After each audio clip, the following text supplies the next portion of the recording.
Olá, olá pessoal, a paz do Senhor, tudo bem? Espero que sim. Nesse momento nós vamos dar seguimento aos estudos da nossa disciplina Introdução à Exegese, dessa vez com o tema exegese, tá bom? Nas aulas anteriores nós chegamos a discutir sobre a aplicação dessa ferramenta exegética no decorrer da história da igreja, né? Discutimos ali a era da patrística, a era medieval, a era da reforma, lembram? Então, dessa vez, nós não vamos nos ater à exegese, que ocupa o seu tempo em extrair algo do texto, mas vamos nos dedicar um pouco mais à ferramenta da exegese, que ocupa o seu tempo em injetar algo no texto. Algumas pessoas sempre me perguntam, isso é errado? Eu não vejo como um erro o exercício da utilização dessa ferramenta, mas é necessário que nós aprendamos a dosar a utilização de toda e qualquer tipo de ferramenta na arte de interpretar um texto sagrado. Por quê? Porque quando eu erro na medida, eu vou acabar ferindo o texto. E ferindo o texto, eu gero uma heresia que, quando aplicado para um número grande de pessoas e essa aplicação se torna rotineira, gera-se ali uma comunidade que apregou uma seita acreditando que estão aplicando e apregoando os ensinos da palavra de Deus, quando na realidade assim não é de fato. Então eu separei alguns pontos do que não fazer, ou melhor, de como não fazer a exegese. O primeiro ponto é não forçando o texto. É muito comum você se deparar com pessoas que forçam demais o texto, na tentativa de ouvir algo que o texto não tem para falar, ou fazer com que o texto fale aquilo que ele não quer dizer. E isso muito acontece quando o intérprete, ou até mesmo o leitor, ele quer ouvir algo do texto de modo imediato, que venha sanar as suas dificuldades de momento. Ou seja, eu quero uma resposta da parte de Deus e não tenho muito tempo para esperar Deus falar comigo, ou eu não quero me dedicar ao estudo daquela determinada palavra para que eu possa ouvir claramente aquilo que Deus tem para me dizer. Então eu vou focar na minha necessidade e eu não vou focar naquilo que de fato o texto tenta dizer ou até mesmo quer me falar. Até porque, galera, a Bíblia ela não é um livro de respostas instantâneas, principalmente quando você utiliza ela para sanar as suas necessidades de modo imediato. A Bíblia não é o seu miojo que com 3 minutos se encontra pronto para você fazer a utilização daquele alimento. A Bíblia é um livro que requer do intérprete um estudo constante para que ele possa assimilar de fato um todo e não somente aquela parte do texto. Então, forçando o texto, eu vou sempre me ater no texto, me esquecer do contexto. E aí entra o segundo tópico, né? Que quando eu me proponho a fazer uma exegese de modo desequilibrado, eu vou ignorar o contexto. E quando nós trabalhamos a ideia de contexto dentro da palavra de Deus, nós podemos aplicar o mesmo dentro de duas maneiras. A primeira maneira é o contexto remoto e o segundo é o contexto imediato. O que o contexto remoto ele me aplica? A primeira coisa que eu devo fazer quando me propor a interpretar um texto é analisar o seu contexto remoto, que vai me apontar diretamente para quem escreveu o livro, em que momento escrito o livro foi, dentro de quais circunstâncias, né? Eu vou analisar todo o livro e não só todo um capítulo. Então, o contexto remoto me aponta para tudo aquilo que aquele livro me proporciona. Um exemplo, eu quero interpretar ali um texto do livro de Daniel. Eu vou primeiramente aplicar o contexto remoto, ou seja, quem escreveu, em que momento, em qual data, qual era o governo, qual era a situação do povo. Eu vou analisar o livro de um modo geral, para depois chegar ali, né, no texto pelo qual eu quero interpretar. E aí entra a segunda parte, que é o contexto imediato. Qual é o contexto imediato? Eu escolhi um texto, eu vou analisar o contexto imediato, ou seja, todo o capítulo daquele texto pelo qual eu quero interpretar. Então, contexto remoto, todo o livro. Contexto imediato, todo o capítulo. Pegou aí? Contexto remoto, todo o livro. Contexto imediato, todo o capítulo. Tá bom? E quando eu vou fazer uma exegese, geralmente eu não vou para todo o livro e muito menos ocupo meu tempo estudando todo o capítulo. Ok? Pegaram aí? Então vamos para o nosso restante aí do nosso encontro.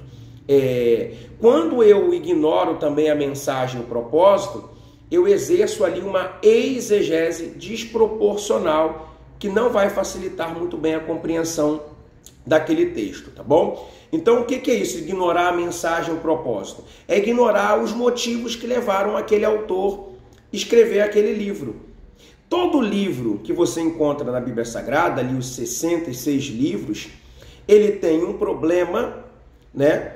E esse foi o motivo pelo qual ele foi escrito, e ele tem a solução do problema, que é, de fato, o contexto daquilo que se encontra escrito no livro.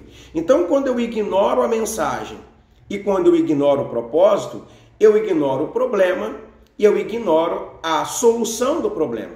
Então, o personagem ali, né, o intérprete, que vai se propor a fazer a exegese, é aquele que não vai ocupar o seu tempo compreendendo o problema, ou seja, a motivação da escrita.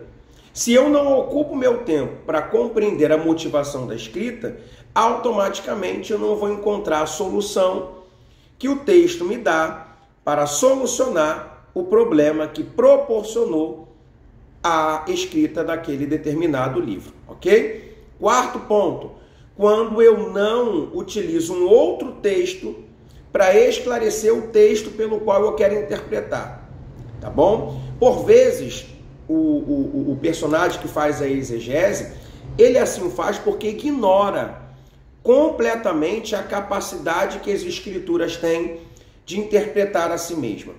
Então, o exegeta, né, se assim nós podemos dizer, ele não enxerga a Bíblia como a capacidade de interpretar a si mesma. E uma das primeiras coisas que nós aprendemos quando entramos na teologia é compreender que a Bíblia, ela responde a si mesma. Que é aquela historinha, né, de fazer a concordância bíblica, de utilizar a Bíblia como ferramenta de próprias respostas.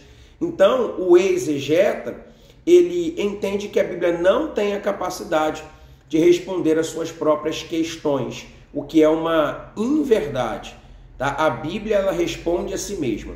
Se você estiver num texto do Novo Testamento e tiver dificuldades de interpretar o mesmo, certamente lá no Antigo Testamento você vai encontrar as respostas necessárias para a compreensão daquele texto. Então aprendam, em nome de Jesus, aprendam a fazer a concordância bíblica, aprenda a traçar paralelos, aprendam a espelhar um texto no outro.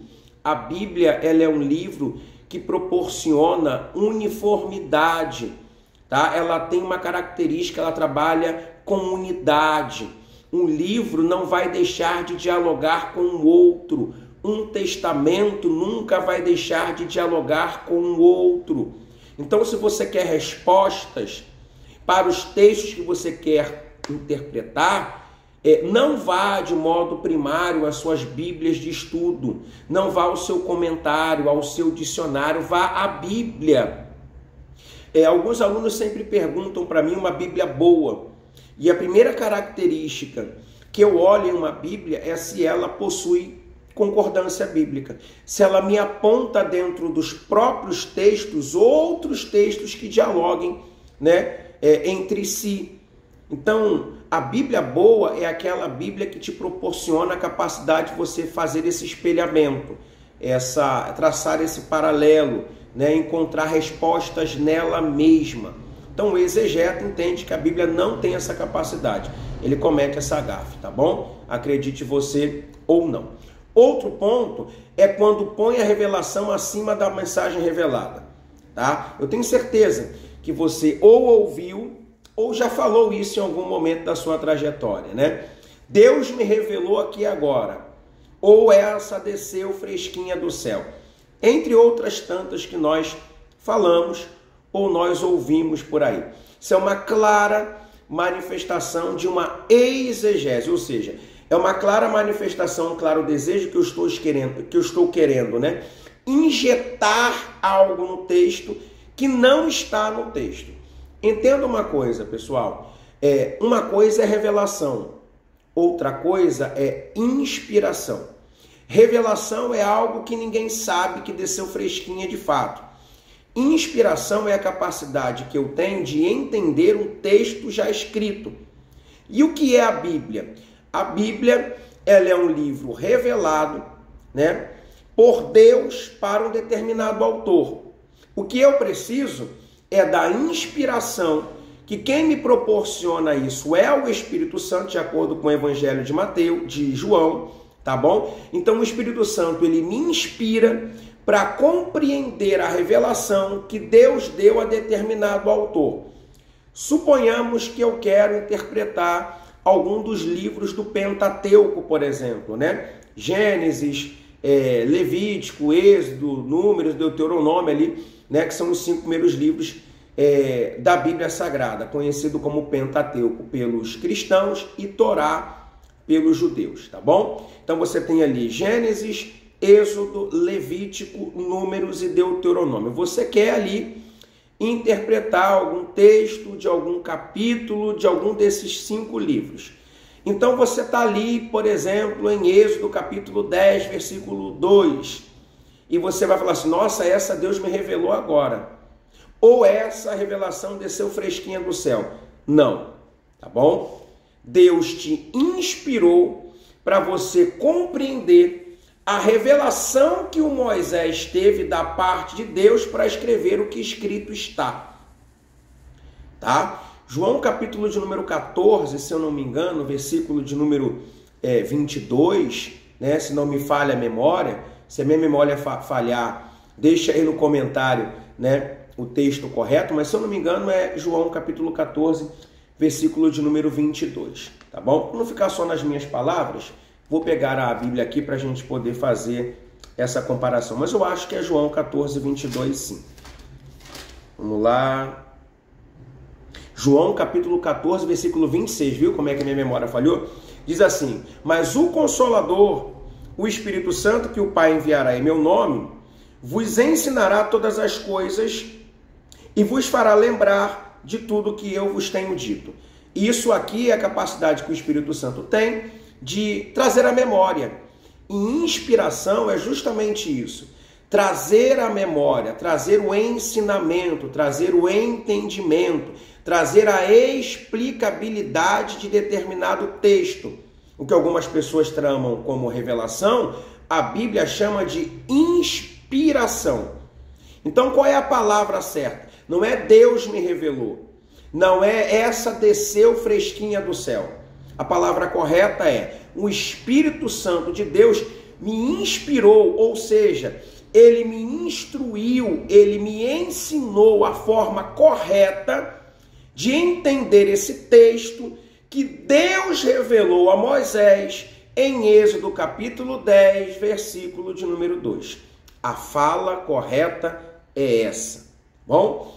E o último ponto aqui da nossa aula é quando o intérprete está comprometido com determinado tipo de sistema ou com determinado tipo de ideologia, tá? O exegeta, ele está muito preso a um determinado sistema, uma determinada ideologia, ou seja, ele está tão preso àquele estilo de interpretação das Sagradas Escrituras que pode muito bem, né, representar ali a sua denominação, a bandeira da sua igreja, ou até mesmo a forma como ele tem de enxergar determinados aspectos da palavra de Deus.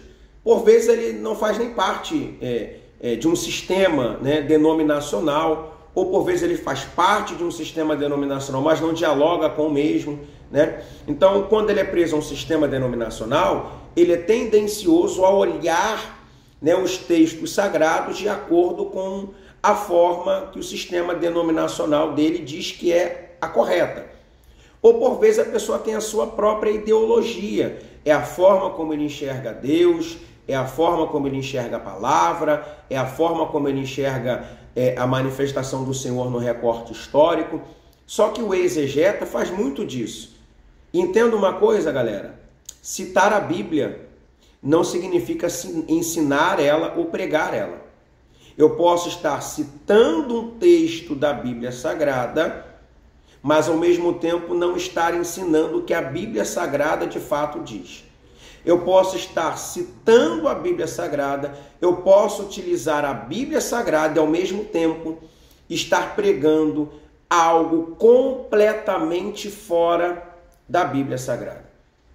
Né? Haja vista que a serpente, ela derruba o casal lá no Éden, utilizando a palavra de Deus. Só que completamente errônea, completamente inapropriada, completamente fora de contexto, tá bom? O fato de eu usar o nome Deus, ou Jesus, ou o Espírito Santo, o fato de eu narrar a história de um determinado personagem bíblico, o fato de eu utilizar a palavra dizendo que está na Bíblia, não significa que a Bíblia está nela. Eu posso citar a Bíblia, mas a minha citação não terá a Bíblia inserida nas minhas palavras, tá bom? Não basta eu estar na Bíblia, a Bíblia tem que estar em mim.